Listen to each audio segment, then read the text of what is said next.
මේ ලස්සන පුංචි කතාව පටන් ගන්නේ ඈත ලස්සන පුංචි ගමක ජීවත් වුණු සුමනපාල කියලා කෙනෙක්ගේ ගෙදරින්. හාමිනේ පොඩ්ඩක් මේට ආවනම්. මොකද්ද මේ වදේ? මොකද උදේ පාන්දරම බෙරිහන් දෙන්නේ? බලන්නකෝ හාමිනේ මේ අඹ ගහ දිහා. ගෙඩි පිරිලා. දැක්කම ආස හිතෙනවා. ගෙදරටත් හරිම සිරියාවයි. ඕක කියන්නන මිනිස්සු මේ උදේ පාන්දර කෑ ගැහුවේ මල විකාරහගේ. මාමේ සුමනපාල මාමේ සුමනපාල මාමේ මේ චූටි කොළුවනේ. මම බැලුව කවුද කියලා. මාමේ මං අඹ ගෙඩියක් අහුල ගන්නද? ඒකට මොකද පුතා? ඕනි වෙලාවක ඇවිත් අහුලා යන්න. මේ සුමනපාල කොච්චර හොඳ කෙනෙක් වුණත් එයාගේ හාමිනේ නම් එහෙම කෙනෙක් නෙමෙයි. හරිම උද්දච්ච නපුරු මනුස්සයෙක්. කවුද මේ අපේ අඹ ටික හිඳින්නේ? උඹ කාගෙන් අහලද අපේ වත්තේ අඹ අහුලන්නේ? අනේ නැන්දේ මං අඹ ගෙඩියක් ඇහිඳ ගන්න හැදුවේ. ආයේ එන්නේ මේ පැත්ත පළාතේ. යන්න කිව්වේ මෙතනින්. ඇයි පුතා මේ අඬන්නේ? අම්මේ මං සුමනපාල මාමලා දිහා ගියා අඹ අහුලන්න. නැන්ද හොඳටම බැන්න අම්මේ. මාම කියපු නිසායි මං ගියේ. මං ආයේ යන්නේ නෑ අම්මේ. ඒකට කමක් නෑ මගේ පුතේ. මගේ පුතා ආයේ මෙහි යන්න එපා. සුමනපාල මාම හොඳ මිනිස්සයා. ඒ වුණාට නැන්ද හැම නෑනේ. මේ අඹ ගහ පල්ලේ අඹ වැටිලා ගොඩ ගැහිලා.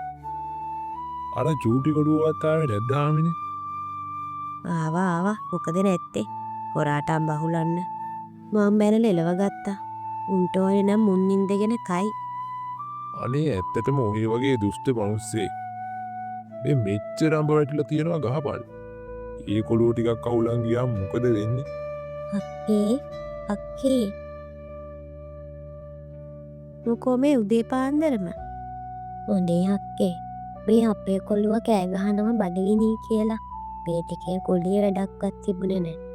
ඉතින් ගේ හරිය මොනවත්ම නැහැ. මම මේ අඹ ටිකක් අහුල ගන්න දහන්න. අනේ ඇත්තට උඹලට ලැජ්ජාවක් නැද්ද? මේ උදේ පාන්දරම ගෙවල් වලට ඇවිත් ඔහොම ඊලන්නේ. අනේ අක්කේ අඹ ගොල්ලක් බිම වැටලා තියෙන නිසායි ඇහුවේ. පාපල්ලේ කුණු වෙලා ගියත් කමක් නැහැ කාටවත් දෙන්නේ. ඔහොම තිබුණාවේ. මොකෝ උස්සන් ඉන්න අමාරුවක් කාටවත්. ඉතින් සුමනපාල මේ ගමේ ඕනෙම කෙනෙක්ට උදව් කරපු හරිම නිහතමානී කරුණාවන්ත මිනිස්සෙක්. එයාගේ හාමිනේ නම් ඉතින් එහෙම නෑ. මම මේ අඹ ගහ කපනවා දැන්.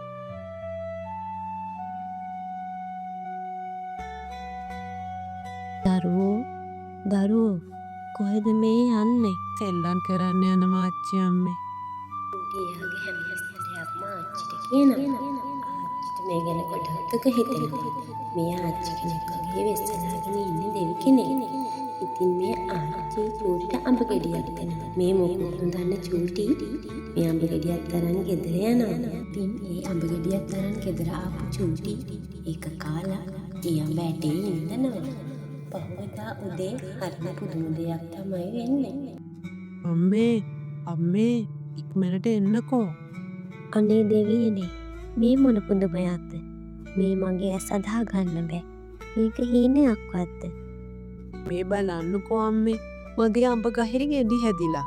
මං ඊයේනේ මේක ඉඳුවේ. අනේ දෙවියනේ. මේ අඹ ගහට මොනවා වුණාද එකපාරටම?